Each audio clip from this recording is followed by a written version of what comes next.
On the Source, a video series about video. Welcome to this week's On the Source. So we are going to be talking about authenticity and employer brand. And I've got Chris here with me, Chris Harwood. Chris is a social media and content marketing expert. So welcome to the show. Hi, thanks for having me. Awesome. So, there's a lot of talk right now and a lot of buzz around authentic content and employee brands. Can you tell me, what you're hearing out there?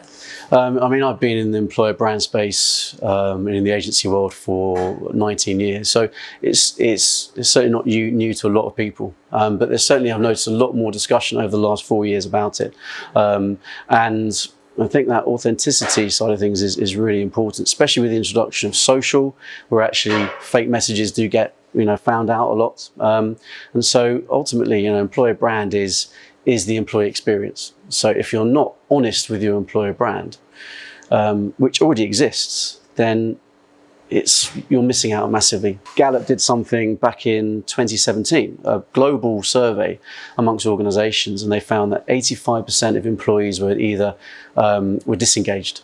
And they got the boffins to do some maths around it, and that cost in terms of lost productivity $7 trillion. And Oxford Economics did a piece a couple of years ago around how much it costs to actually replace somebody. It's like £30,614. Wow. So it's expensive. If you don't have an honest employer brand, then people have a wrong view of the organisation before they join, and they may well end up leaving.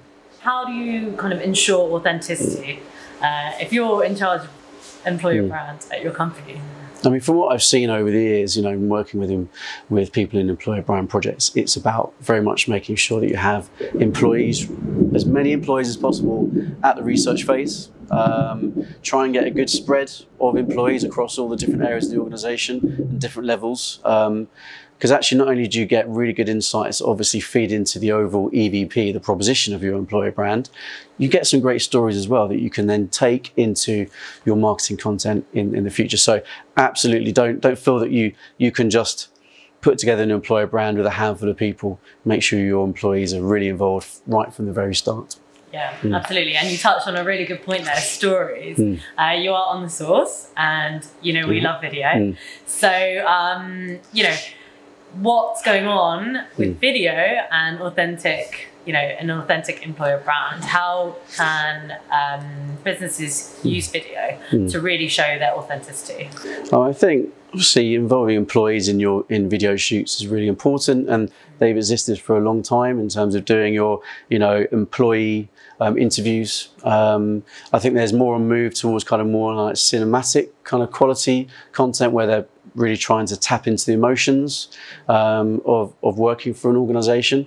But I think it shouldn't just be the reliance on doing this kind of high-end production video shoots that can cost a lot of money. And there's certainly a place for it, but it's also important to make sure you're actually getting video content directly from your employees. Cisco come up with stats on a regular basis, and this year they've said by 2022, 85% of the world's online traffic will be video.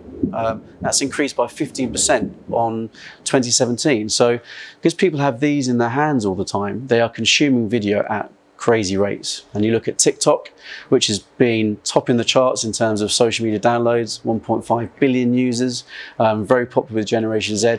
It shows that people are growing up with these in their hands and actually used to to shooting video content. So actually the role of video through mobile is really important, and to be able to actually get content from your employees through the mobile phone, I think is something that is really important. Now, you can do that manually by getting people to email you videos, but that can be quite labor intensive. So there are definitely other ways around it. But I think certainly when it comes to video, because the audience is addicted to video, so should employer marketers. Otherwise, you're missing out on a massive format on which people are consuming day in, day out.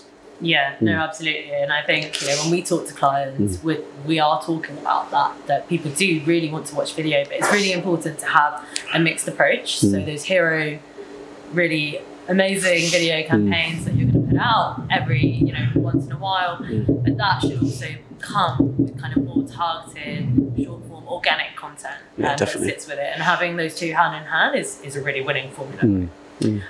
Awesome. So, you know, when employer brand teams are thinking about authentic content and what to create, what types of videos, you know, can employees create with these teams? What can they talk about? Where's a good place to start? Well, I think when it comes to, say, that, you know, the main video shoots, if you're investing time and effort into doing 1, 2 day, 3 day video shoots, is to actually plan that out beyond just the 2 to 3 minute kind of showpiece edit. Is actually making sure you have your side edits for social. You have your quick vertical videos that can be used on Snapchat and Instagram stories and TikTok, which are those little kind of snippets from employees. So not just thinking about the 2 to 3 minute showpiece, but actually going, let's make sure we make the most out of the day or 2 days of filming. But also when it comes to, say, looking at this kind of employee generated content and getting them to use their mobile phones, then actually it's about choosing something quite small to start with. It could be, let's say, National Apprenticeship Week is coming up in February. So actually getting a group of apprentices to actually just shoot something during National Apprenticeship Week. Now, at the very least, that could be something that's used internally and could be a really good engagement piece for them. But actually, if it works out well, and that could include things like advice for people looking at apprenticeships, then actually that can then be used externally as well. And then that's something you then take back to the business and go, look, this is something that works, or actually we need to do things a little bit differently. And bit by bit, you gain your confidence more and get a business case to actually invest more in that employee generated video content. Yeah, that's a really, really good piece of advice. Is if you've never done this before, it's always good to start small and try something out and see what resonates. You know, what works, what kinds of things can employees that are part of your company, what can they talk about, and also what works with your audience, what's going to engage them. So that's a really, really good piece of advice. Baby steps, just baby steps. That's all we need to do. Yeah, absolutely. So if you were to have just one takeaway for, you know, our audience, for them starting their first campaign, their first employee-led video, you know, what would that be? I think first of all, just do something. If you're in a meeting with your colleagues and actually you've got a campaign that you're talking about, let's say it could be something like a National Apprenticeship Week, just try something out. And have in the back of your mind that maybe something we don't end up using, but just do something. Choose a handful of people to start with, instead of asking all of a sudden a whole company to start shooting their own video, because it goes back to that thing about building up that business case. So tomorrow, next week, or within the next 4 weeks, just in that meeting, have employee generated video content as an item, and the outcome being, let's just try something, because then you'll find out and you'll gain your confidence about how to use it. Otherwise it'll just be an item on the agenda that gets moved back every single meeting. Yeah, no, I love that. That's really, really awesome. So thank you so much for sharing your insights. If you guys have any questions for myself or Chris, pop them in the comments below and we'll get back to you.